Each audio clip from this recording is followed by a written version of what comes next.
Tuesday, January 31st. John Aravosis here with the Aravosis Report, your daily update, Monday to Friday, 6 p.m. Eastern Time, about the latest from Ukraine. Today, I don't know. We got a lot of actually late breaking news too, which I'm going to fill you in on, like literally a story that just broke a couple minutes ago. Let me get TikTok rolling here, and then we will wait for them to join, and then we'll get started. Anyway, how's folks doing? As you know, we wait a couple minutes for a critical mass to come in. Kind of funky though. I didn't even set this up. For some reason, the mouse on my laptop, folks may recall, I've got my laptop computer here with YouTube and Twitch and everything, and then my iPad here for TikTok. My iPad's here, laptop's over there. Well, my mouse from my iPad. This is weird.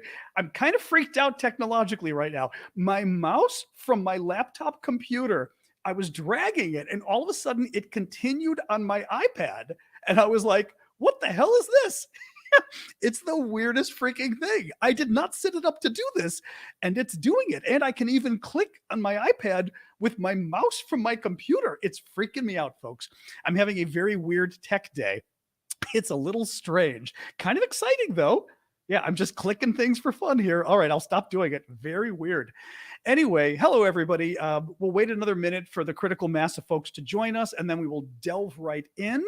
Good to see everyone today. I did a nice IKEA run, so just got back from that a little bit ago. Got a new display case. Always love going to IKEA. They did not have the kitchen open, or I would have gotten my lingonberries, although I did buy 2 things of lingonberry jam. Very exciting. All right, guys, I will get rolling here. I am John Aravosis. Welcome, everyone. I think we got enough folks joining us now. The latest, I was just saying, I'm having a weird tech ghost in the machine moment. My mouse from my laptop computer, I dragged it over and unintentionally dragged it all the way to my iPad, and it freaked me out a little bit. I must say, I can click on my iPad with my mouse on my computer. A little weird. Anyway, thank you for the gift there on TikTok already. So the way this works, folks, the first half hour of the show or so, I will go through the latest news of the day, tell you what I think it means, what's important. And then the second half of the show, I'll take your questions, your comments, your impressions of the news. The best way to give me those questions on TikTok, go to my profile, go to the Q&A link, hit that, and you can enter questions anytime, as early as right now, really, that you want to talk about anything related to Ukraine, of course, the war. And the rest of you obviously use the question box at the bottom. What was I going to say? I appreciate your guys' gifts as well. I am doing this full time. I've been doing it since the war broke out in February. The only income I get from this is the income I get from you guys, and I very much appreciate it. So please do keep the gifts coming on TikTok, just like you did with the heart there. Was that Catherine? Catherine, thank you for that. And the gifts on TikTok, on YouTube, the super chat questions, etc. Thank you, Allie. All right, let me get rolling here. So the news that literally just broke, moments ago, the U.S., Reuters announced that the United States is preparing another $2 billion aid package, military aid package for Ukraine. And get this, it is expected, now mind you, the language they're using is expected, but that's still pretty good. It's not maybe. It is expected that the U.S. in this new aid package that should be announced this week is going to include medium range, not rockets, they're GLSDBs, ground launch small diameter bombs. Basically, they're not the ATACMS. The ATACMS were the ones we wanted. They can go 200 miles or 300 kilometers. These can go 94 miles or 150 kilometers. Now, what's good about that is the current weapons that we've given Ukraine to use in the HIMARS, for example, can only go really a max of maybe 60 miles and 60 miles or 100 kilometers. So we're going from 60 miles to 94 miles, from 100 kilometers to 150 kilometers. That's a 1/3 increase, but that's a hell of a lot more. That's 50 miles more. 50 miles more, 40 miles more. That's a lot. I just saw a map on TikTok, on Twitter, that was showing sort of the distance, and Ukraine can hit pretty much all of the occupied territory except Crimea. They still can't hit Crimea very well. But if Ukraine, I'll show you on the handy dandy map, basically more or less the front line, okay? Oh, thank you, Catherine, for the gift there. More or less the front line. Russia is occupying all of this in Ukraine, okay? This is Crimea that they invaded in 2014, have been occupying. The rest of this is what they have been occupying now since the last year of the invasion. So the front line more or less, this is more or less, okay? More or less. The front line of the war, meaning the line where the Ukrainian troops and the Russian troops meet, okay? More or less here along the river, kind of going here, kind of going up here, and then, up here, more or less like this. Well, from here, with the HIMARS, they can get maybe halfway. With this new bomb that we think they're going to be getting, the Ukrainians can pretty much hit all of this. It starts to skirt a little bit in from the border here, but only kind of this is the only part they wouldn't be able to hit. All of this they can hit. They can hit from friendly territory. Now, imagine if in other words, the distance on the map is maybe this between my fingers that the rocket can go, I should say the bomb can go. Thank you, Zoe. Now imagine if the Ukrainians invade Kherson. All of a sudden, what do they start to get in range of? They start to get in range. So if they take all of this, they get in range potentially of the bridge, the Kerch Bridge. This is Putin's favorite little bridge that connects occupied Crimea to Russia. It's the bridge that got bombed a few months ago and caused real damage, and Putin was just pissed about it. So this is very good. It's not the rockets the Ukrainians wanted, but it's one step in between, which is still really good. So good news. As I said, Reuters said it is expected that these new bombs will be included in the aid package the United States will likely be announcing later this week. Now, the regular news I was going to talk about, the New York Times is reporting that Russia is pouring troops into Bakhmut in the east.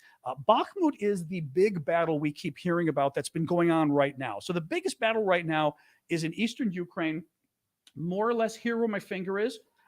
Right to the east of Kramatorsk, right to the southwest of Severodonetsk. Okay, so more or less where my finger is here.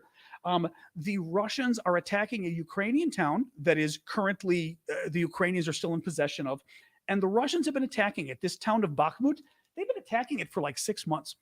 We've talked about this at length, but basically, in a nutshell, it doesn't make a lot of sense why the Russians are attacking it. They have been going after this for 6 months. They've lost a lot of men. They've lost a lot of weapons. The thinking now is that the Russians have spent so much. Someone said, is it called sunk cost? The economic term, the sunk cost fallacy. Basically, they've wasted so much men and so much ammunition going after this town that they feel like they don't have any choice but to continue. The Russians have been doing better in this region. They did recently get the town. Thank you for the gift there, by the way, Ellen. They did get the town of Soledar, which is a suburb of Bakhmut, the other day. Bakhmut itself, it's still kind of a seesaw a little bit. Like they're doing a little better, but not terribly better. What has been happening? The New York Times did a nice analysis on this. Thank you, Zoe, for that. That basically the Russians have been pouring troops in. Have been just pouring troops in. Thank you, Verna, for that. And what they've been doing is basically trying to win the battle for Bakhmut with sheer numbers of troops, even if they're not very qualified troops. I'm trying to look here just a little bit here. This is New York Times says the Russian casualties, the number of dead, though, I think, have gone up significantly since the Russians started pouring all these troops in. They've been using a lot of the new recruits that they've been getting, the new recruits that are basically unqualified, right? And they've been using it's the Wagner people, especially. The Wagner group, the mercenary group, has been the big fighting force that's been in this town. The Wagner folks have been mostly using their prisoners. The prisoners that they got they went to Russian prisons. Putin had to give them permission to do this. They went to Russian prisons and they said, okay, murderers, rapists, whatever. I mean, literally violent criminals. If you fight for us for 6 months or longer, we will expunge your record and give you a pardon. Thank you, Addie, for that. And of course, a lot of these prisoners said, okie dokie. Kind of screwed up, obviously. Again, these guys are murderers, but they're not really trained to fight. So what the Russians are doing is just throwing them at the Ukrainians. And a lot of the Ukrainian forces are saying that it actually is causing a problem. And this was something that I'd read months ago that the military experts in the West were predicting. They said, if Russia can just throw crazy numbers of men, even though they're not well trained, even though the Russians don't care if these men die, and basically they're cannon fodder. They're literally men that are being thrown at the Ukrainians that are meant to die, right? They just keep throwing them and throwing them, the Russian troops. But apparently, by throwing this many men, it's becoming overwhelming for the Ukrainians, and they just can't stop them all. So the men end up eventually taking the land. There was an interesting quote I saw I don't know if it was either used by Stalin or whether Stalin himself came up with the quote, but the quote I've seen other military folks use is it's a neat quote. Listen to this: quantity has a quality all its own. Right? Quantity has a quality all its own, meaning when you get so many men or so many weapons or so many tanks, when you have such an overwhelming number, so much artillery, it starts to actually uh, cause an advantage just because of the sheer numbers. And that's what the Russians are doing with the troops that they've got. Little more here. Michael Kaufman, this is more from the New York Times article. Michael Kaufman, who's the director of Russia Studies at CNA, a research institute in Arlington, Virginia. He's somebody that I follow on Twitter and a lot of the defense folks follow. So his analysis of Ukraine is considered pretty good. I mean, a lot of the military guys like his analysis. He says the fight has cost Russia more in losses because its fighters have often fought on foot, unsupported by armored vehicles, unlike the Ukrainians. Again, they are literally, I mean, they're literally throwing men at the Ukrainians. It's like something out of it's something out of an old movie or something. They're just having these guys run at the Ukrainians, and the Ukrainians shoot them down, and more of them run. I mean, it's like something out of Star Trek or something. It's crazy. What else was he saying here? The fight has also been costly for Ukraine, he said. Oh, this was interesting. He actually did an analysis of what does this battle going on for Bakhmut mean for Ukraine going forward? How is it affecting, Ukraine in terms of what they can do next? If I see, so we got some new folks on TikTok. What we're talking about right now is the battle for Bakhmut. I'll show you again on the map since I can see by the numbers. Some of you are new on TikTok. This is a town in eastern Ukraine right here. Bakhmut is an insignificant town. It doesn't matter strategically, but the Russians have been trying to get it for 6 months, and they're getting closer. They've been getting some of the suburbs. Bakhmut, they're still not really on the verge of getting it yet, but they've been throwing so many men. And I was just telling folks, they've literally been throwing men running at the Ukrainian soldiers and just getting shot down. But they're throwing so many men that the Ukrainian troops are admitting to the media that it's actually becoming a little overwhelming. Like they're not able to stop them all because, I mean, imagine this. So many men running at you on the ground that you can only kill so many, that there's just too many coming at you. Thank you, Big Drama, for the guitar there. Here's what Michael Kaufman, big defense expert, said about how this is affecting the Ukrainian troops in terms of what they're prepared to do. Listen to this. Ukraine's been forced to essentially trade higher quality troops to hold Bakhmut against expendable Russian forces. So think about this. The Russians are throwing forces they don't care about, forces that they're willing to let die against the Ukrainian troops, and the Ukrainian troops have been forced to use some of their best troops. This is what I was telling you the other day. There's some concern that whether the Ukrainian troops get killed, whether the Ukrainian troops just get tired, right? Because it's exhausting after a while, right? To be constantly fighting. It could, thank you, Carlos, for that. It could make it harder for the Ukrainians if the Ukrainians themselves have an offensive that they're planning in the spring, or to fight back against the Russian offensive in the spring, because some of the best Ukrainian forces are now having to deal with this onslaught of never-ending Russian forces that are just being thrown at them. He says again, he added that the losses of the Ukrainians could impede Ukrainian plans for an offensive down the line, which I was telling you, not least because the country no longer has an advantage in terms of overall troop numbers.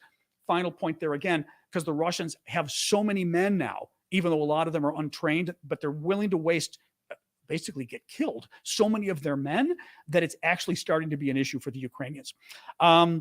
This was interesting. So Ukraine's Zelensky's top security official, who's the secretary of the National Security and Defense Council of Ukraine, Alexei Danilov, told Sky News that Ukraine is preparing for a major escalation by Russia, possibly even in the next 2 to 3 weeks.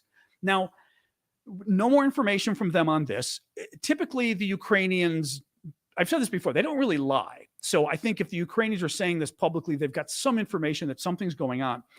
I would not be surprised. 2 to 3 weeks means that puts us to even possibly the end of February.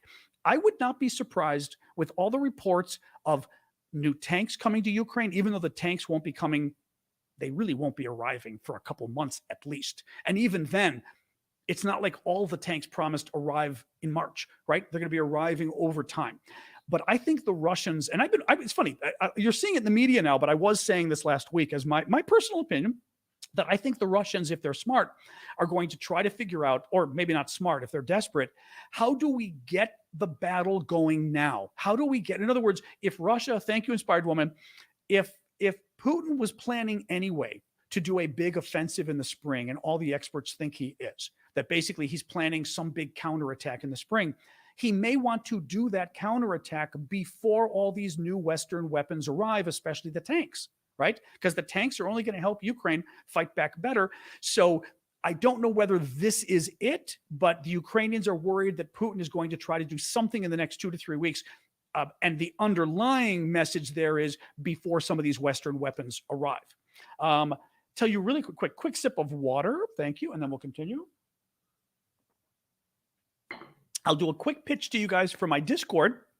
I do have a Discord community set up. It's discord.aravosis.com.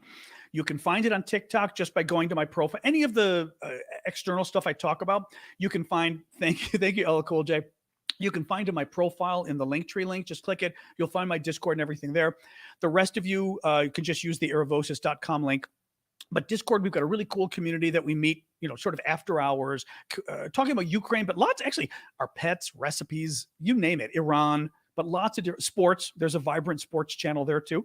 But check it out, discord.aravosis.com. And one of the cool things we do on the Discord is I've got auctions going on because it's a nice way to raise money to support my work, because I do this for free and I've been doing it full time since the war started. But also 50% of the proceeds from the auction, thank you, FoxyComp, I have been channeling back into Ukraine, and we've done a lot of humanitarian work. We even recently helped buy some drones and some boots for the soldiers at the front. But I like to show people some of the stuff we're auctioning. The stamps, actually, these are the last set I've got. This is of these stamps. They're the commemorative stamps from Ukraine. And honestly, I kind of wish I hadn't auctioned these off because I really like them because they're really vibrant.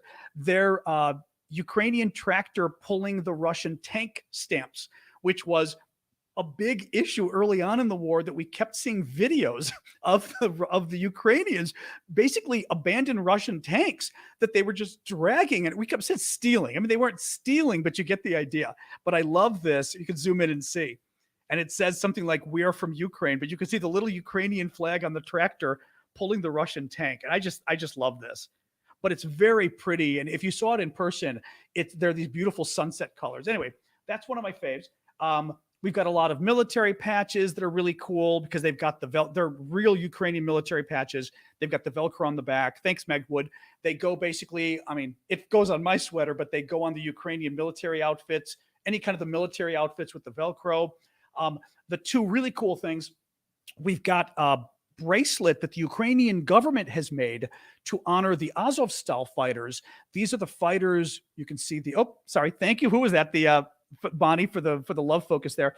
These are made from the steel plant where the 2,000 Ukrainians were fighting the 14,000 Russians. Remember in Mariupol when they were fighting for a couple months, and the Ukrainians were like amazingly, 7-1.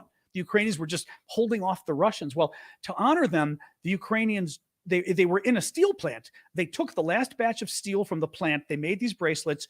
This is the last batch of bracelets. We bought them in Ukraine. Thank you, killers, for that. And had them sent here to me in the States, and we're auctioning them off. I've got a few left, but you can see the steel, and there's the Ukrainian trident etched into the steel. I'll show you guys. There you go. And the final thing, and I promise you we're getting back to the news, but the final thing, which is my personal favorite, and I'm very proud we got this box, Orc Busters, you see. Orc is the Ukrainian term that is used for Russian troops. They literally use the term from Lord of the Rings for the sort of evil monsters for the Russians. Well, this is a box that contains 2 pieces of a Russian fighter jet, titanium, shot down near Kharkiv in Ukraine. And we've got the whole story on the jet and the whole thing. It's really cool. They've got a fact sheet showing you the jet that's been shot down. We're auctioning these off too. I've got a couple boxes of these as well. Actually, 3 more boxes of these. But I love this. And I'm going to try to steal one piece for myself eventually because I want to keep one. Anyway, that's all on the Discord. I'll go back to the news, but do check out our Discord. It's a great community. but also, like I said, I try to get the cool stuff from Ukraine because I think it's nice. And it's basically, I try to get the stuff that I would buy because I love this stuff. I think it's just too cool. But it also helps me because it supports my work. And we also, as I said, channel 50% of the proceeds back to helping the Ukrainians. So it's win-win all around. Discord.aravosis.com. So let's talk about weapons now. The latest update on the tank situation is getting really confusing a little bit. Hang on a second here. The Ukrainians, again today, said that 120 to 140 Western tanks will be delivered. Now, they're not giving all the details, partially because, or in large part, I think, because a lot of the countries that have promised it are not going public yet. Thank you, Laura, for that. I think the idea is for a lot of these countries, they don't want the Russians to, well, they don't want the Russians to know, I think, at this point. And frankly, it's probably beneficial for the Russians to not really know how many tanks are actually coming. So when the Ukrainians say 120 to 140, the Russians go, is that true? Is that not true? Right? So who knows? But in any case, he says, listen to this.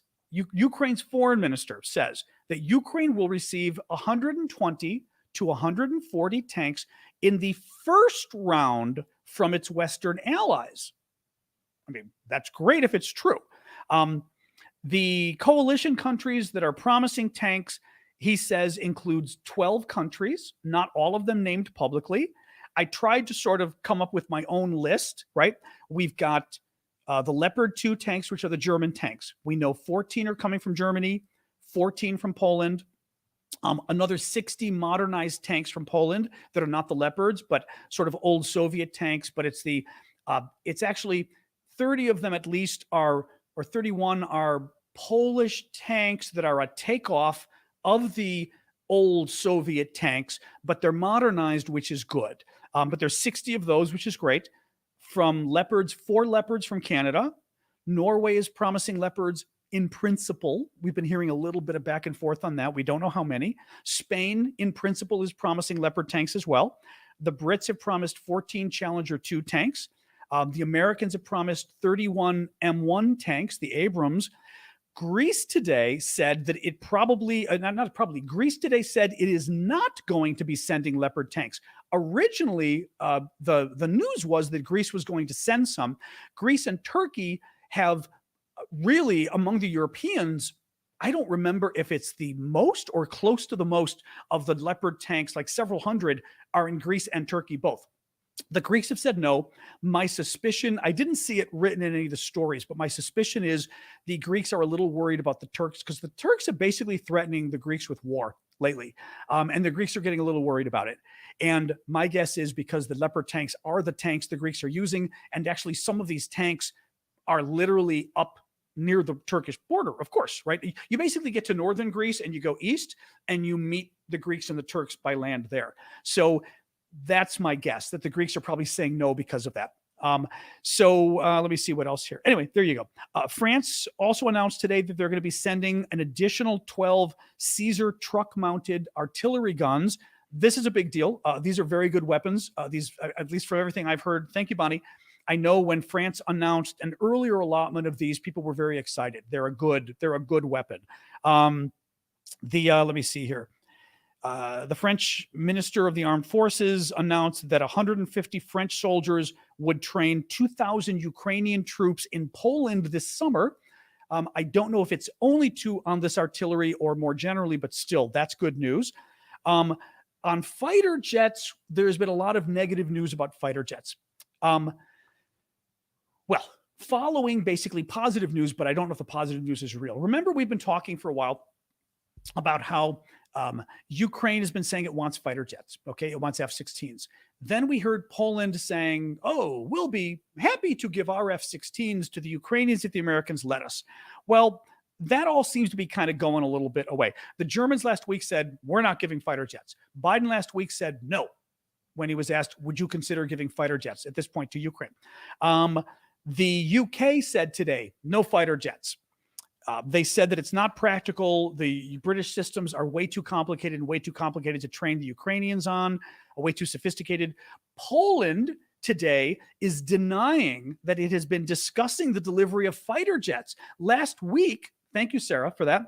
Last week we had heard, I mean, correct me if I'm wrong, but I remember the Polish story being that Poland was willing to give, I think, all of its F-16s. Wasn't that what they said? They were willing to give all of them to Ukraine. I thought it was that. And now the Poles are saying, we never talked about that.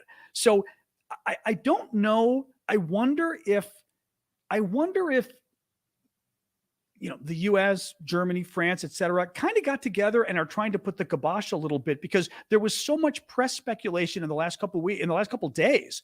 And remember, I was telling you guys, I was saying, I can't imagine. I don't think there's any F-16s going to Ukraine anytime soon. That if anything, Ukraine would get the longer range missiles first. They wouldn't get F-16s. So it seemed a little weird to me. And I don't remember. I don't know, Hector. Hector's asking, was that MiGs coming from Poland? Originally, Poland was going to send its MiGs. Remember? That was the beginning of the war. It may not have been Poland. There was another European country. Was it the Czech Republic? Somebody had said they were considering sending all of their F-16s, I thought. Well, thank you, Autarkic Girl. Speaking of planes, she got me a gift of a plane on TikTok. Thank you for that. That was very generous. We've got angry Russian. You are not much better than media. Tell the truth. It's like, tell the truth. Okay. That was a nice gift. Thank you. That was a very nice gift. But so in any case, we're seeing some backing off of the fighter jet issue. And I think, frankly, it got a little bit, I feel like the story got a little bit ahead of itself. This is great on the tanks, but if we're not willing to send Ukraine the long-range missiles yet, there's no way NATO is going to agree to send fighter jets. Certainly to send the F-16s, which the Americans have to agree with. I don't think it's happening anytime soon. All right, let me keep going here. I was going to say, please do keep the gifts coming. As I said, I do this work for free. I've been doing it full time since the war started, and the gifts you guys provide on TikTok and YouTube help pay my bills, so I appreciate it. Please keep them coming. The U.S., in good news, over 60 Bradley fighting vehicles are already en route to Ukraine. Thank you, Magic Photo, for that. These are the infantry fighting vehicles. They're not tanks, but they look like tanks. The Bradleys they're not tanks. I mean, they're not. They look like tanks. They're smaller. The guns are smaller, but they've got the gun that looks like a tank. Part of the issue is they don't have as good of defenses as tanks do. So they're easier to basically blow up than a tank would be. But they themselves are tank killers, which is a great thing, right? They're very good at taking down tanks, which is excellent. And the U.S. has promised, God, I'm trying to remember now. Isn't it over 100 that we promised? I'm trying to remember the number now. I don't have it in front of me, but over 60 of them are already coming. Thank you, Annie, for that. And Green Thumb. Thank you guys on TikTok. Appreciate that. So anyway, over 60 are already en route right now, which is fabulous, because think of it. Part of the issue here is, right, the Bradleys have multiple weapon systems. I believe the Bradleys are the ones that have 3 weapon systems. Am I right? Thank you, Hector, for that. For the Galaxy, that's one of my favorites. They've got the tow missiles that are great at killing tanks. Anyway, very, very helpful. Thank you, AGI. I'm going to guess how the name goes. Anyway, Bradley's important. One other thing I was going to tell you, actually, which is interesting with the Bradleys. Mind you, there's also the German infantry fighting vehicles, the Marder with a D, not Martyr with a T. And the French light tanks are also being sent. I was reading a couple different reports, and one of them, General Hertling, who's the American general I really like, retired general, he weighed in and said, basically, I don't disagree. Some of the military experts are saying that they believe, thank you, Vic Cruz, for the gift there on YouTube, that they believe that it's possibly even more important of aid, these infantry fighting vehicles that Ukraine is getting, the Bradleys, the German systems, the French systems, that these actually could be an even bigger difference, sort of a bigger increase than the tanks the Ukrainians are getting. Thank you, Inspired Woman, for that. I appreciate that. So let's see. But the fact is, if they're getting shipped right now, they're going to be on the ground in time, and that's good. That's very good. Let's see what else we got here. Austria and Hungary. Austria-Hungary. I mean, I'm not such a World War II expert, but I know when you read Austria-Hungary together, it's never good news. Oh, no, Austria-Hungary. Austria-Hungary. I always forget. Austria-Hungary? Help me out, folks. Austria-Hungary. World War I, World War II. But when they were one country, when it was Austria-Hungary. Was it World War I or II? Again, I admit I am not the history expert, so I have no fear to ask you guys. I'm going to say it is World War I. Okay. I was going to say, I didn't think that was World War II. But you read Austria-Hungary and you get a little bit worried here. So Austria and Hungary agreed. Mind you, they got together and they discussed this. They agreed that they would not be sending military assistance to Ukraine. Now, Hungary, well, similar reasons in some ways. Hungary, because Hungary is way too close to Putin and the Hungarian Orban, who is kind of a wannabe dictator. He's certainly he's certainly not a right winger. He's an authoritarian, I would say. He's got fascist tendencies. The other issue is the Austrians. There's a little bit too much Russian infiltration in Austria. Let's put it that way. I mean, Austria has its own issues, but the Russians have always had a lot of influence, and there have been ongoing concerns that the Russians still have a bit too much influence in Austria, to the degree that we worry what the Russians are getting whenever we tell the Austrians something. I mean, it's that much concern with the Austrian government. Good news, Boris Johnson, the former British Prime Minister, who was super duper pro-Ukraine, still is. Thank you, Karen Davies, for the ski goggles there. Johnson is going to be in Washington. This was really interesting. Boris Johnson, former Prime Minister of Britain, is going to be in Washington, D.C. this week, and he's going to be lobbying Republicans about helping Ukraine. This is freaking brilliant. Let me read you some of the story here, actually. This was on Sky News. Former Prime Minister Boris Johnson will meet with Republican lawmakers this week as he presses the U.S. to sustain aid to Ukraine. Johnson is scheduled to speak at a private Republican club in Washington tonight. A member of the House of Representatives told Sky News he's also scheduled to meet with a group of Republican senators. So he's going to meet the House members tonight, actually. He's going to meet with senators later in the week, although they don't know when exactly. Now, again, big deal. Johnson is, I think, pretty well respected over here now, certainly for his handling of the war, especially. I think he'd be pretty respected. As much as, like, I didn't like the guy. Up until Ukraine, I really didn't like Johnson. But I also don't follow UK politics, with a fine-tooth comb. The idea of him basically lobbying for the Ukrainians, I like it. I mean, it's very unusual. It's very unusual to have a foreign leader come and basically lobby. I say lobby. The word isn't really lobby, but to advocate on behalf of a foreign government, not even a foreign government. He's advocating on behalf of U.S. foreign policy that is the foreign policy of the president. So it's not at odds, but it's interesting. It's different. But I think it's good. He's a good speaker. I think the Republicans will. The other thing, too, is I think he carries some cachet here so that Boris Johnson, Republicans will want to meet him. I think they'd be impressed with him. I think he's got a little bit of fame to him that they would like to meet him. Look, bottom line is, as I always say in politics, I don't really care about personal opinions. I don't care if we like him, if we don't like him. If it works, do it, right? If Johnson can make a difference with Republicans, and Republicans currently are more, I've got a poll I'm going to talk about at the end of the broadcast. They are more problematic than Democrats on Ukraine, although Republicans have still been excellent overall. The MAGA Republicans, not so good, because Trump has been bad and it filtered down through Fox News and everything else. But Republicans overall have been very good on Ukraine. But nonetheless, that's where we're worried. That's where we're worried is the Republicans. Russia has turned 2 maternity hospitals in eastern Ukraine into field hospitals, right? Maternity hospitals. They've converted them into field hospitals. According to, let me see this. According to the Ukrainian Armed Forces, there is now a catastrophic lack of places where women can give childbirth safely in eastern Ukraine now as a result, in far eastern Ukraine as a result of this. I do have a Patreon as well. So just a quick pitch for that. Check out my Patreon, patreon.com/Aravosis. It's another way to support my work.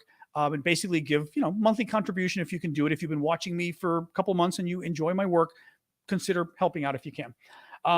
A Russian court has jailed a man for 12 years for attempting to burn down a military enlistment office in Siberia. They called it an act of terrorism, and he was convicted and sentenced to 12 years. It's unfortunate. Now, let's face it. If you burn down a military enlistment office and they catch you, you will be in trouble. You still have to salute the guy for doing it, but you will be in trouble for that. Nonetheless, thought I would update you anyway. This story, we've only got a couple more stories here. Thank you, Harold. Russia is fining Twitch. Hello, mighty Twitchers. Let me see real quick. I can always see we've got 11 Twitchers tonight, at least according to my thing there. So the Russians are pissed at Twitch. Twitch is a social media platform, and we do broadcast to Twitch as well. And the Russians are upset that Twitch is allowed. Yeah, the Twitchers are weighing in. Jingle and Jens. Hi, Jens. Hey, you guys. Jingle. There you go. The Russians are upset that the Twitch is letting anti-Russian information about the war. Thank you, Samantha, for that. Information that's critical of Russia in the war on Twitch, because they claim it violates Russia's laws. So they have fined Twitch £46,000 or $57,000 for failing to remove the fake information about the war in Ukraine. Twitch is owned by Amazon, which I did not know, and Amazon has not yet commented on this. Two final stories. I'm going a little late tonight, but you know what we'll do? I think rather than going on Discord tonight, because I often do go afterwards, I can, let's see. Maybe I'll go late for the show a little because we're starting the Q&A a little late. Let's see how I feel when we're done. But I did these two stories are good. This is a poll, a new Pew poll of American attitudes towards support for Ukraine. The poll is showing things getting worse, and the story that I got it from presented it as though it was bad. But then when I looked at the numbers, I was like, the numbers still aren't bad. So listen to this, okay? This is why it's important, too, when you read the news, to kind of look underneath, because they're not intentionally trying to spin it, but part of the job is to help you like a poll. Polls are complicated. Part of the reporter's job is to look at the poll and kind of digest it for you and say, okay, this is good news, bad news for the war, whatever. I think they got it a little wrong in terms of the numbers, meaning the numbers are better than they said. Listen to this. The poll found, this is from the Washington Post, the poll found that a quarter of Americans now say the United States is providing too much support to Ukraine. The people feeling there's too much support have jumped 6 percentage points since September, so in the last 4 months, and 19 points since March, so in the last 10 months. Meanwhile, but listen to this, 31% of Americans say we are giving the right amount to Ukraine. That doesn't sound good until you hear 1/5 of Americans would like to see even more aid. That means 51% of Americans say we're giving the right amount, or we even need to give more. That's pretty good, right? So now you're saying 51% say right amount or more, versus what was this? 25% that say too much. So 25% too much to 51% enough or more is actually a good comparison, right? Now the negative 25 doesn't sound as bad. I mean, 25% probably believe that they're being impregnated by space aliens. I mean, when you think, when 25%, you can get a lot of crazy within 25%. But then I was worrying, okay, what about Republicans, right? Because you worry about the MAGA contingent being kind of anti-Ukraine. Again, Republicans overall pretty good. MAGA not so good. Listen to this. The share of Americans who believe, this is among Republicans, who believe the United States has provided too much support through economic assistance and weapons among Republicans is 40%. That's really good as far as I'm concerned. Now, that number is getting to be a little too high, but just among Republicans, only 40% say we're giving too much. Now, that still is a growing number, and that number is still too high for my taste, but you've still got, 60% that either say it's fine, I'm unsure, I'm in the middle, whatever, but That's still pretty good. Now, we've got to be careful because you've got the new House of Representatives in, you've got the MAGA contingent very much running. When I say MAGA, I mean the Trump wing running the House of Representatives. That could be an issue. And because they're not good on Ukraine, because Trump is bad on Ukraine and Fox News is bad on Ukraine. But the Senate, which is controlled by Mitch McConnell, and there's some very right-wing Republicans in the Senate, but it's not a very MAGA kind of force. For example, Lindsey Graham, a Republican senator in the U.S. Senate. Lindsey was a big friend, of John McCain, Republican senator who died a few years ago, very strong on defense, kind of hawkish guy.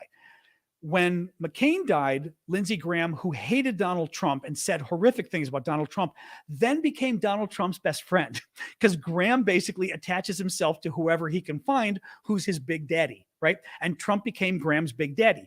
Well, Trump is still Lindsey Graham's big daddy, but Lindsey Graham has been one of Ukraine's biggest defenders. And Lindsey Graham, Republican senator, just recently went to Ukraine and again defended it massively. So in the Senate, you just don't really have that problem in the U.S. Senate of the Republicans being bad on Ukraine, other than Rand Paul. But Rand Paul, basically is one of Putin's top aides. I mean, or Putin's lover or something. But there's something wrong with Rand Paul. There's some weird Russia connection. He'll just do anything for Russia, basically. But overall, they're not Russia lovers. In the House MAGA, it gets more problematic. Anyway, the final story. So the final story I was going to tell you, which is really, and again, I went a little long with this, and then we'll do the Q&A. I don't know if Felix is with us tonight. I've got a good Germany story, because often we've been critical of Germany when we were worried about getting the tanks and stuff. This is a great Germany story. A number of heat generators were unloaded at a zoo in the Ukrainian capital of Kyiv today, donated from the Berlin Zoo in Germany. I like that. The Berlin Zoo in Germany, according to Sky News. Sky News felt it was important. Sky News is British. To note that it was from the Berlin Zoo in Germany. I have a funny story I'll tell you when this is done. A gorilla named Tony was among the first to benefit from the new equipment, heat generators, and was photographed sitting close to the heater to avoid the cold. And there was this very cute photo of this gorilla sort of sitting next to the glass, and on the other side of the glass was the heater, because they didn't want them to be able to touch the heater and burn themselves or something, right? A fire hazard. But it was really cute. It was really cute. I have to tell you, the other funny story, I'm at IKEA today. It made me think of this with Sky News saying Berlin in Germany, not to be confused with the other Berlin. I'm at IKEA today, and I'm from Chicago originally, and we love accents. We love ethnicity. Like, all of us define ourselves by our ethnicity in Chicago. Like, I'm Greek. In DC, I don't say I'm as Greek as much. In Chicago, I'm Greek, right? We like it. So whenever I meet somebody with an accent, I'm always asking them, where are you from? Because I love that stuff. I speak 5 languages. I love this shit. So I go to bingo. Whoever gets the bingo, I let out a swear word. The guy's helping me. His name's Mohammed. He's got super good English, but there's little accented words that come and go, but his English is crazy good. And I said, Mohammed, I got to ask you. I said, I'm really into accents and things. Where did you grow up? I said, your English is amazing. I said, you've been here a long time. I can tell. He goes, 10 years. I said, okay, that's what I thought. I said, but there's an accent. And he said, listen to this. He goes, I'm originally from Baghdad. And now he says that I went, oh, because I'm thinking, Iraq, 10 years ago. That's interesting, right? He goes, I'm originally from Baghdad, Iraq. That's in the Middle East. And as soon as he said that's in the Middle East, I started laughing. And I was like, Mohammed, I said, I live in Washington, D.C. I know where the Middle East. I said, I know where Baghdad is, but I love it. I'm from Baghdad, Iraq. That's in the Middle East. Because Mohammed has had this conversation a little too many times with the Americans not knowing this. I just think it's hilarious. Oh my God, it just made me laugh. But I did. I was crying. I said, Mohammed, you made my day. The Middle East. Oh. No, well, the problem is you find like people from Spain will have to go, I'm from Spain. That's in Europe. The same kind of thing. And I'm like, yeah. But again, they're only saying it because they've had issues. Anyways, guys, all right, let me jump right in here. I'll have another sip of water and let's do our questions. It cracked me up, Middle East.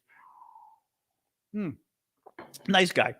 Very nice guy. College Park, Maryland, IKEA. If you're ever there, ask for Mohammed. So alrighty, let's go. Let's go jump in here. Questions on, as I said, TikTok. You can submit questions via the Q&A link in my profile. The rest of you can use the box at the bottom. Up and Ben, thank you, Ben, making a very generous super chat question. Ben is saying or asking, Sky News reported that Russia is violating, yes, Russia is violating its commitments to the New START treaty. This is a nuclear arms control treaty, saying the U.S. is to blame because of its support for Ukraine. Do you think this is an attempt by Russia to scare us into not supporting Ukraine? I think so. Basically, the U.S. and Russia recently, I don't know, a couple of years ago, whenever it was, renewed the START treaty for 5 more years. It was expiring. And it meant that we would have inspections and all kinds of things, right, to make sure we're abiding. It's the last remaining arms control treaty. All the other ones have expired. You know, the U.S. left some, Russia left some, whatever. Well, the during COVID, apparently, we and the Russians together stopped having inspections because of COVID. So we weren't sending people back and forth and all of this. Well, the inspections are supposed to start again. And the Americans asked the Russians, and the Russians said, no, we're not going to do it. And they said, no, because we're angry about you supporting Ukraine. Now, it's incredibly immature. I mean, first of all, it's just incredible because it's also just kind of, you want to sit there and go grow up. You're not going to abide by an arms control treaty because you're pissed we're supporting Ukraine in an unrelated issue. Give me a break. The Americans said, we are still hoping, that the Russians will abide. So we're not actually giving up, which is good. I think, yeah, this reminds me, I'm trying to remember, Ben, there was something else. Oop, that was weird. How the poll question popped up. That was a little weird. I don't know what we had talked about recently that made me think about this, but we were saying about something that Russia was refusing to do unrelated to Ukraine. And I was saying that I think it was arms control. I think it was arms control, but it wasn't this exactly. And I said, if we get together with the Russians and we talk about something as serious as arms control and we reach some new agreement, then it means the war hasn't broken relations. And it means if you're in the West and you're worrying about World War III, you'd say, well, hey, my biggest fear is nuclear weapons. And if we're able to agree on nuclear weapons, then that means the war really hasn't damaged relations on the issue I care most about. Right? Right? Yeah, I have no idea. I have no idea what's going on. There's a poll. I just don't know what you mean, check poll at the bottom of the screen. Sorry, there's some kind of weird thing going on TikTok, on TikTok. I have no idea. Some poll popped up and I don't know why. Did it launch it or something? Sorry, just checking this really quick. I have no idea. Mod set up a poll? Oh, okay. I didn't know you could do it. I can't actually see it for some reason. I have no idea why, but that's fine. Yeah, I can't actually see the poll. It popped up in front of me and I didn't know why. Okay, someone did a poll. Interesting. Okay, I don't mind the mods taking a poll, but I can't see it. I closed it not knowing what was going on. So, all right. In any case, let's just go on. But thank you. I certainly don't mind you guys doing polls, but I couldn't see it. But in any case, so yeah, if you're the Russians and one of the Russians' big messaging points is trying to freak out the 75% say more support for Ukraine. Oh, that's interesting. Although you guys watching are a pretty supportive group, obviously. But in any case, if you're the Russians, one of the biggest things you're trying to do is freak out the West into thinking, oh my God, there may be nuclear war, right? Oh my God, it's so dangerous. What do we do? This Ukrainian thing is going to cause America and Russia to go to war and we're all going to die. And that, by the way, is what the Russians keep saying, right? They keep saying, oh, we're going to, remember Putin was threatening to bomb London the Russians have threatened to bomb like every European capital, right? For the last 10 months now.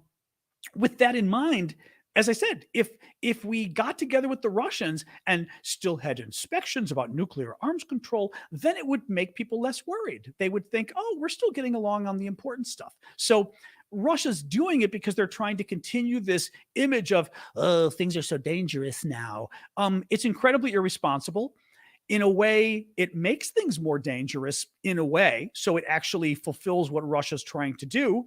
They're trying to make life more dangerous for all of us so that we perceive like life as more dangerous and therefore are willing to say this just isn't worth it anymore. Now, it hasn't happened yet. It hasn't affected us, but I do worry that we've got a little bit of a concern with the of them freaking people out slowly, you know. I don't think it's significant. Sorry, Rugby Dump is saying you downplay nuclear war too much. It's a significant and heightened risk. I just don't think so. You know, I read somebody the other day who thinks it is. The thing is, again, the only risk is Russia using nukes in Ukraine. There is zero risk of Russia using nukes against the West because the entire planet will go up in flames if that happens because we'll use nukes against them and we'll all die.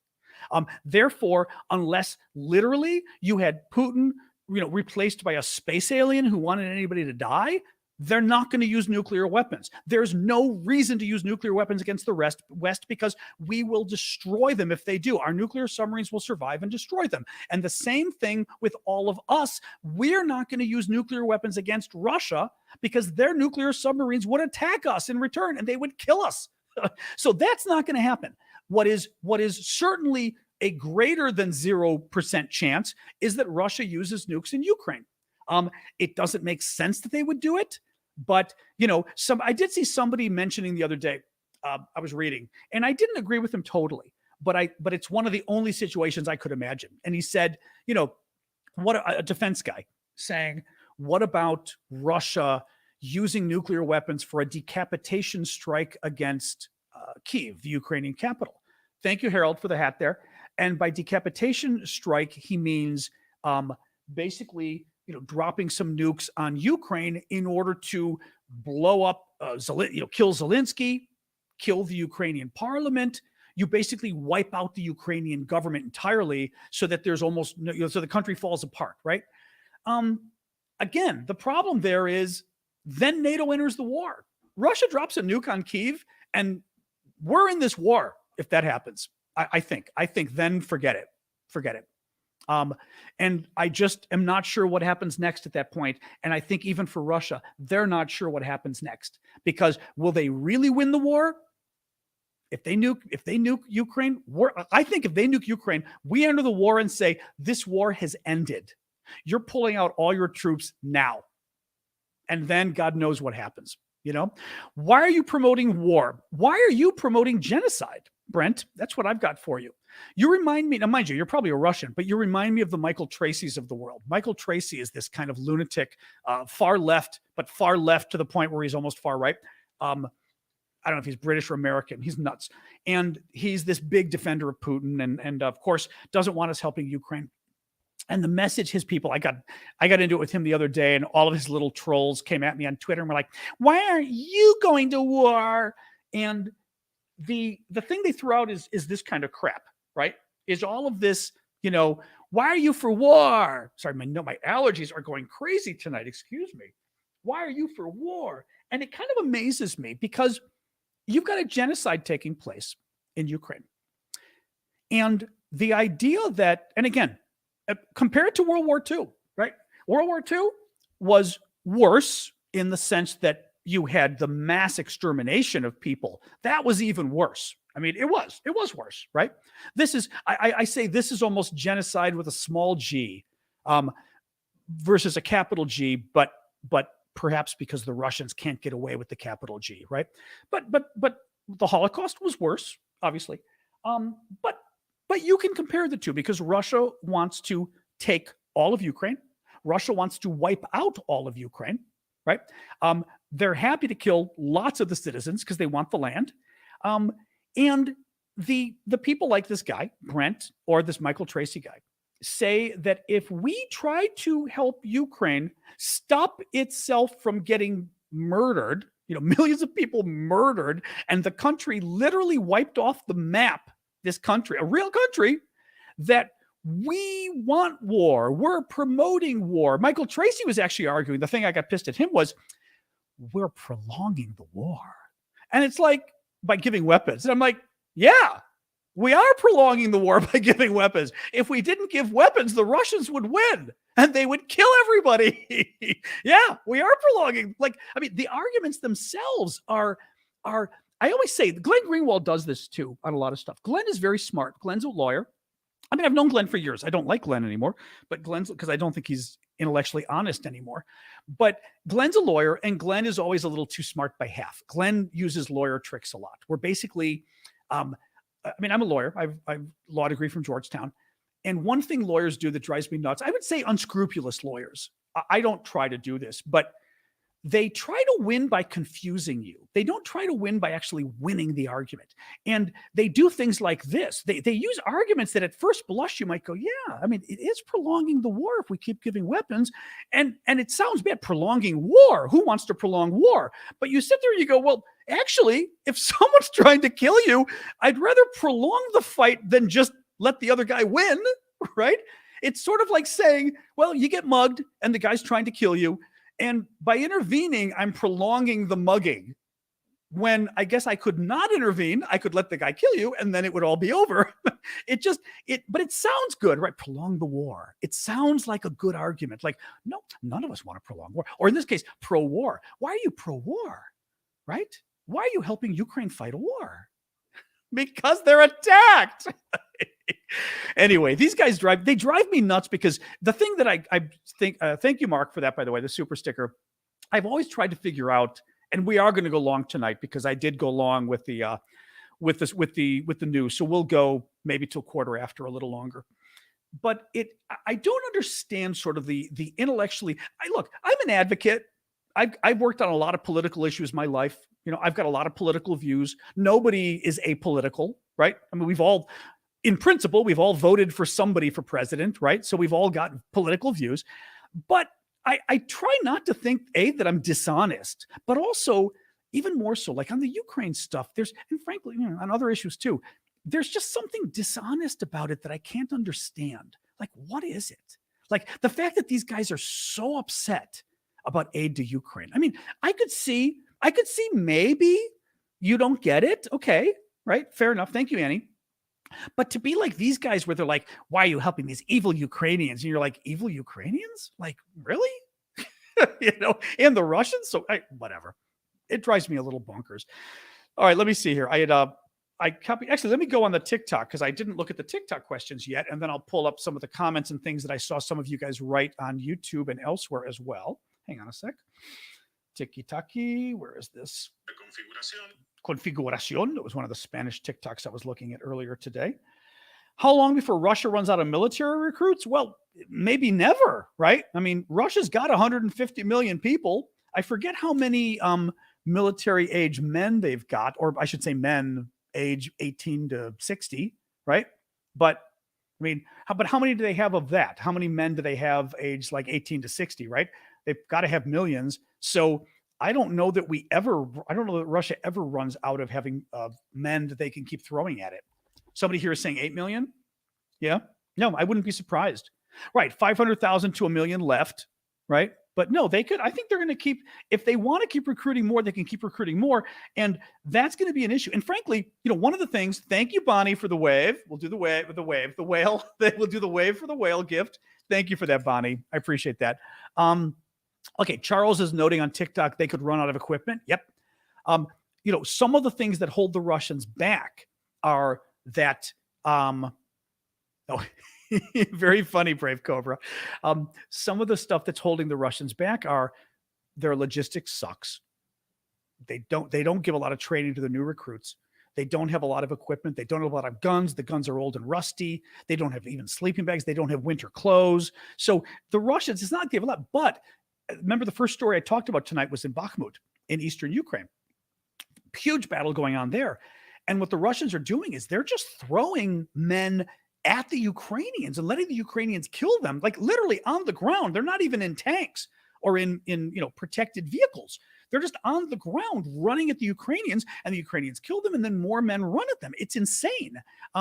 And the idea is when you throw so many men, eventually, the Ukrainians run out of weapons or whatever, and the men can finally take the land, even though you've had horrific losses. But the Russians don't care how many losses they have. Literally, exactly. Chris is saying on Twitch, cannon fodder. It's literally cannon fodder, No, it's you know. So yes, they can keep getting more men. They will not run out of new recruits. No, we doubt. So here's the thing. So the mods did a poll asking if USA is giving enough to Ukraine. 20% said enough. 75% said give more. 4% said too much. Chris from PA. Hey, Chris from PA. Thank you for letting us know that. What do you think will happen if Ukraine goes for Crimea? Well, I mean, it seems that so Crimea is the Ukrainian territory in the south, this little peninsula. It's the territory the Russians stole in 2014. They invaded and they took it in 2014. And the issue there is it's the land Putin has. He controls it right now, but it's the land Putin really wants. He really doesn't want to lose Crimea. And the concern a lot of the NATO folks had was, well, we don't mind helping Ukraine get back, for example, all of the land Ukraine lost the last year, right? This is the land Russia invaded the last year and is still holding. This is the land Russia's been holding since 2014. I don't think NATO minds Ukraine getting this back, but they haven't been too thrilled about Ukraine getting this back because they were afraid that, Crimea is the one that would really piss off Putin, and who knows what he'll do, right? Nuclear weapons, whatever. Clearly, NATO's feeling a little better about that. Clearly, the Russians have threatened nuclear war just too many times in the last 11 months that I don't think people believe them anymore. And there have been so many additional sort of escalations by the West, right? Every time we've given a new weapon system that Russia said, don't you dare, right? Stinger missiles, Patriot missiles, HIMARS, Bradley fighting vehicles, Abrams tanks. We keep giving these better and better systems. And each time we do it, I mean, Abrams, we're still waiting for them to arrive. It might take a year. The Russians didn't really retaliate. We kept saying, they might use nukes. They didn't do anything. They kept bombing Ukraine, but they're bombing Ukraine anyway. So I think I think we're starting to realize that a lot of this is just a bluff from the Russians. Now, on the Crimea thing, the thinking is clearly changing. Even though we're worrying about what Putin would do if the Ukrainians try to take Crimea, hang on. Okay. What was I going to say? Sorry, Inspired Woman. I was reading your comment and it threw me. Sorry about that. I'm not really sure where to even, you know what? You have to remind me of that later. I'm not going to remember to do that. Remind me and I'll take a look. See if you can message me or something. So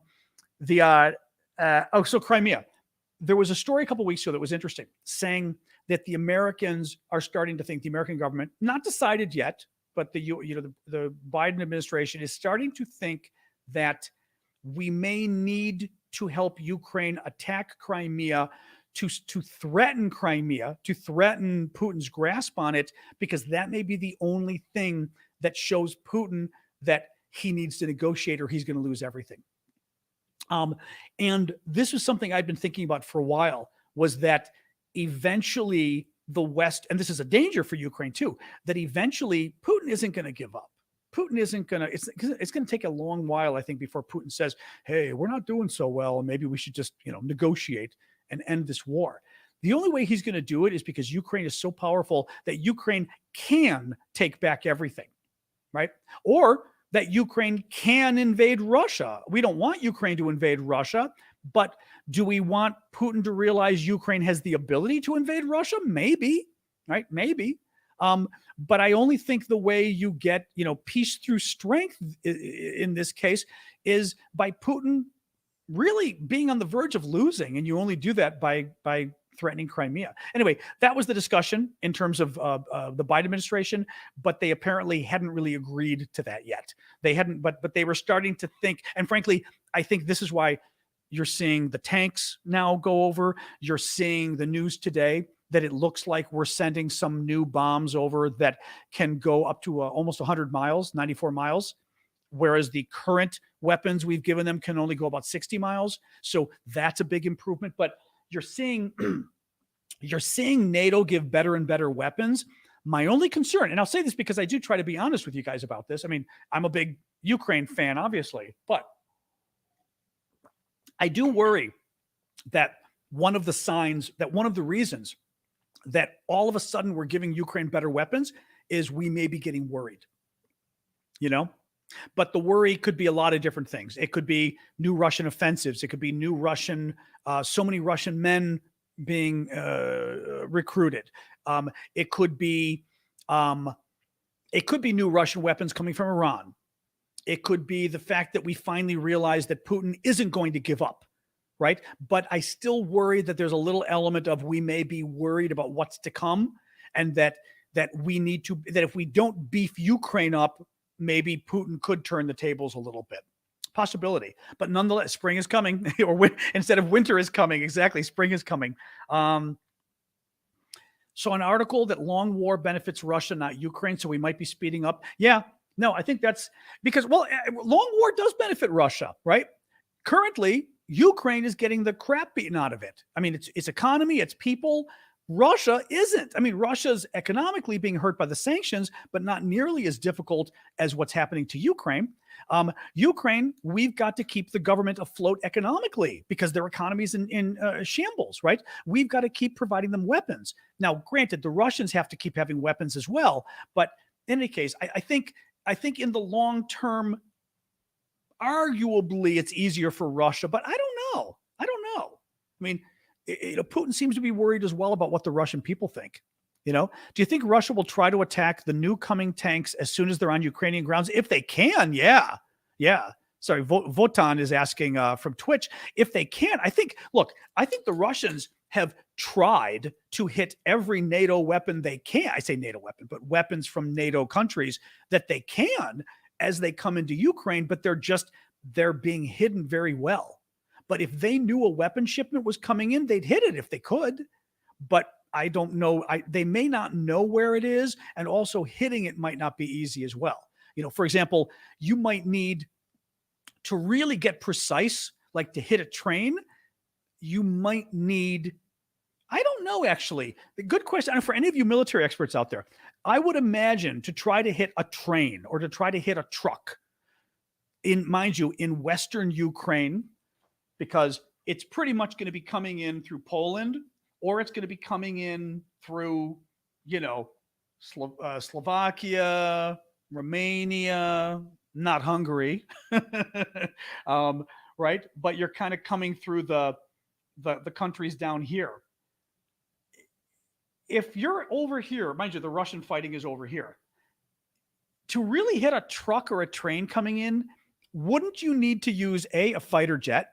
And to use a fighter jet, you're going over Ukrainian territory that probably is well protected by anti-air weapons. Could you use a cruise missile to go after also a cruise missile might not be worth it to go after a truck or a train, unless there's way enough stuff in there. I'm just not sure how easy it would be for the Russians to go after it, even if they knew it was there. But clearly the Russians have not been, from what we know, they've not been very effective. Laser spotting, but where's it shooting from? Would it be from a plane and then laser spotting? That's my question. Right, you'd need the intel and the precise locations, but also what would you be using to take it out? Like if you knew that truck, but the truck is moving, 50 miles an hour, 60 miles an hour, right? The truck is moving. If you knew, how would you hit it in Western Ukraine or Southwestern Ukraine if you're Russia right now? Even using the laser is from what? Is it from a plane? Is it from, right? I mean, like tactically speaking, could Russia pull it off? Let me see. There's no practical way to hit a mobile. This is my question. Bruce is saying there's no practical way to hit a mobile object using over-the-horizon targeting unless you are on the ocean or have real-time targeting from a laser or satellite. A truck is definitely not worth it. Happiness Murderer is saying. Yeah, I don't know. That's the other question is how, if you don't have air control, if you don't have control of the airspace, we were hearing, the Russians have, and the Ukrainians too, the Russians have control of their airspace near their troops. They don't have control of Ukraine overall, right? So again, you've got Russia's troops down here. Russia controls the airspace pretty well over their troops to protect their troops or their headquarters or whatever, right? But we're talking, okay, so this is where Russia is. This is where the stuff is coming into Ukraine from. That ain't anywhere near Russia. Russia doesn't control the airspace. So if they're not using a plane, what are they using? They may use them. And so I'm just, anyway, Russia would need superior and accurate intel to pull something like that off. MT History Buff, who's very good. That is why a lot of public details are murky. And let's be honest, Russia does not have a good track record with OPSEC, which is what operational security. Although isn't OPSEC their own stuff, though, right? With their own security of their own weapons and things. Let me just see what else we got here. Otanbot is saying they have enough difficulties hitting Ukrainian forces at the front. Yeah. So anyway, there you go. That's what I was saying. That's what I was assuming it was. Well, like, it's not terribly easy. Thank you, Inspired Woman. It's not terribly easy for the Russians to hit it, but also I'm not convinced they know.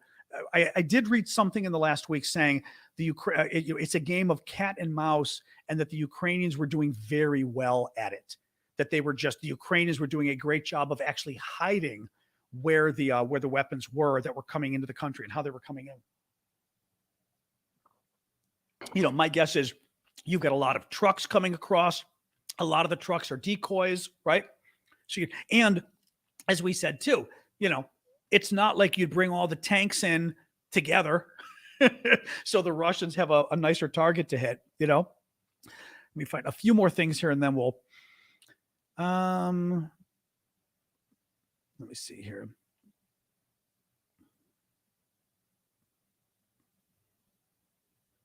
Oh, interesting. I did see that, yes, Annette is saying from Facebook, the French were saying that if the Ukraine gets F-16s, or actually the French, what they said, I think, was any fighter jets from France, that they must not attack inside the Russian border. They did. France, Macron said yesterday that the French president, that he had 3 conditions for giving fighter jets to Ukraine. One was they must not, attack within Russian territory with the fighter jets. 2, the provision of the weapons must not be escalatory, which was kind of weird because we're like, what does that mean? Well, in France, Dark Chef was saying Mirage. They were talking about Rafale. I'm not up on my French weapons. I know of Mirage, but Rafale, Rafale, were the planes that everyone's been talking about for France. And there was a third. What was the third, folks? Do you remember? I mentioned it yesterday. There were 3 things the French had mentioned. I just threw away my notes from yesterday. But nonetheless, it sounded promising because if it was a no, they would have said no, right? Right? They would have said no. Oh,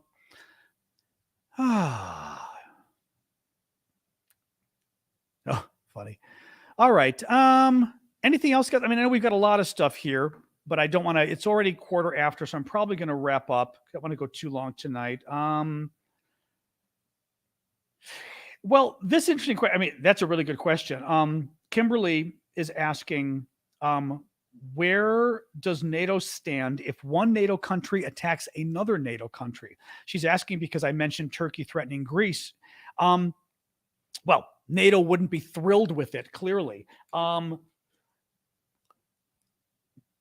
NATO is a defensive alliance. What I don't know is whether that was a TikTok question. I don't know whether you tell me, folks, pull up the NATO documents.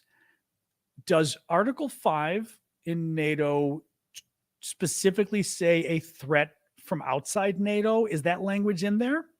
Or does it simply say, an attack, a threat, whatever? That's the question I would have first. Because it is, Turkey starting the war wouldn't work. Greece, it would be defensive if Turkey attacked. UN issue, yeah, but the UN, then you get into the Security Council in Russia, and Russia would probably defend Turkey and all sorts of crazy garbage. NATO would not be thrilled with Turkey if Turkey attacked Greece. I'll say that. It's not an Article 5. That's what I was wondering. Yeah. It would be a mess. It would be a mess if that happened. The UN wouldn't do anything, Yeah, but Article 4 is the same issue, though, as far as whether it has to be some kind of threat from external to NATO versus internal, NATO would not be thrilled if Turkey did this because it would really threaten to rupture the alliance.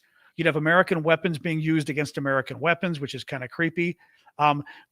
Turkey is generally considered, I think, to have a stronger military, at least in the past they have been. The Greeks have a stronger lobbying effort in Washington. We are much more powerful in this country in politics than the Turks are by far.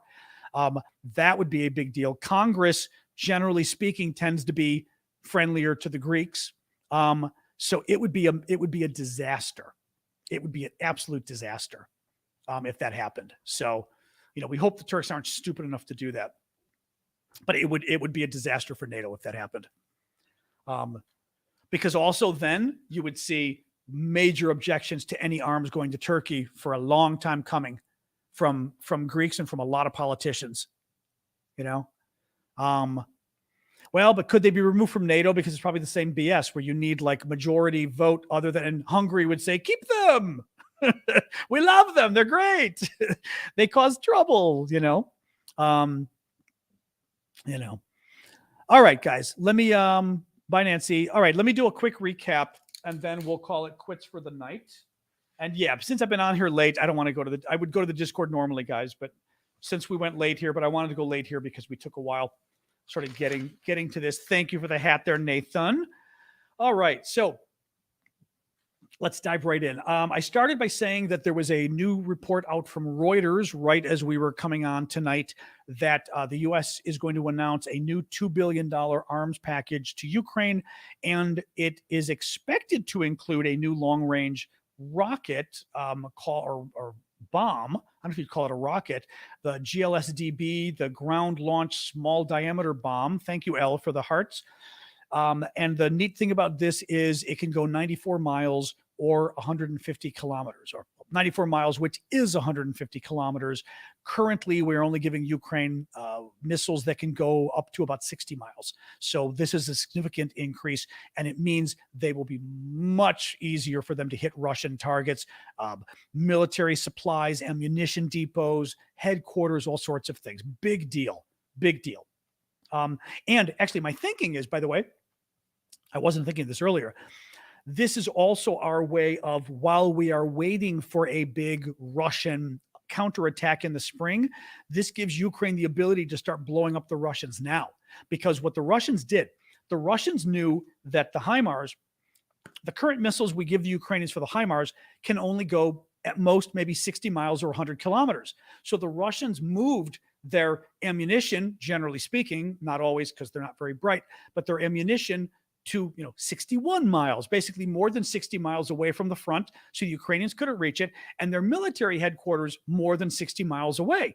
Well, if we give them bombs that can go almost 100 miles, now all of a sudden, all of these Russian military headquarters, all of these Russian troop housing, all of this Russian ammunition storage can be blown up by the Ukrainians in order to soften up the Russians getting ready for this big attack, whether it's Ukrainian or Russian attack in the spring. It gives the Ukrainians something they can do for the next few months, which is not a bad thing at all. New York Times reports that Russia is pouring troops into Bakhmut in eastern Ukraine, and that is part of the reason the Russians are having better success there. The big issue for the Ukrainians is the Russians are throwing so many men because the Russians simply don't care if their troops die, that they're throwing a crazy amount of men, and a lot of them are getting killed. But by having so many men, it's actually starting to make a difference. The top security official in Ukraine told Sky News that Ukraine is preparing for a major escalation from Russia, possibly in the next 2 to 3 weeks. So we'll see about that. In terms of weapons, Ukraine's foreign ministry says 120 to 140 Western tanks are going to be delivered to Ukraine by a number of countries. They didn't want to name all the countries because a lot of them are not going public yet. France is going to send 12 additional Caesar truck-mounted artillery guns to Ukraine, which is great. The Brits said they will not be sending fighter jets to Ukraine. Poland is now discussing delivering fighter jets. Over 60 Bradley fighting vehicles from the U.S. are now en route, which is great.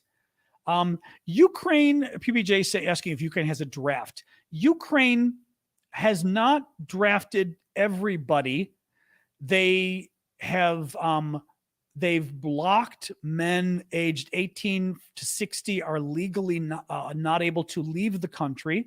That happened at the beginning, but not everybody, Yasu Michael, not everybody is drafted.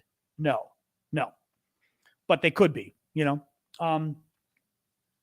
The Austria and Hungary have agreed not to send military assistance to Ukraine. Former British Prime Minister Boris Johnson is coming to Washington, is here tonight to lobby Republican lawmakers. Tonight, he's meeting with House members. Later in the week, he will be meeting with Republicans in the U.S. Senate to lobby them to support Ukraine. Russia has turned 2 maternity hospitals in Luhansk province in eastern Ukraine into field hospitals. The Ukrainians say this has caused a catastrophic lack of places for safe childbirth in the east now.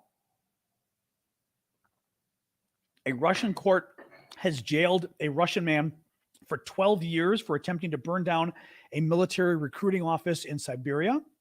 Russia has fined the Twitch social media app, claiming that it is promoting fake information about Russia's military campaign in Ukraine. Russia wants it censored.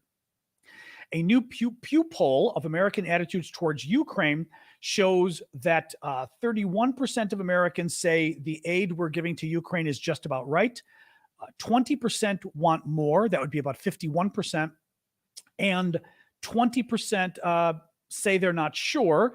Oh, I'm sorry. I was going to say, and 25% say we're giving too much. But as I said, that's still pretty good. 25% say too much. 51% say just enough, or we ought to give more. That's still pretty good. And finally, the Germans have delivered a number of heat generators to the Ukrainian zoo in Kyiv, the capital, and a gorilla named Tony was already benefiting from the generator and was cozying up next to it today because it's very cold and they're having, power outages all over the place. So they can't even, the heating for the zoo has been affected, which is really sad. All right, guys, thank you so much. I appreciate you all coming tonight. Thank you for the gifts. Thank you for joining us. This was a little long tonight, but why not? Folks were hanging out, so I figured we'd do it. I'll be back tomorrow night, 6 p.m. Eastern Time, U.S. Same bat time, same bat channel. So join me tomorrow if you would. Thank you, mods, as usual. We had yet again. I told you we're getting trolls. The Russians don't like what we're doing. What do? We have trolls. Yep, Kalini Stepano.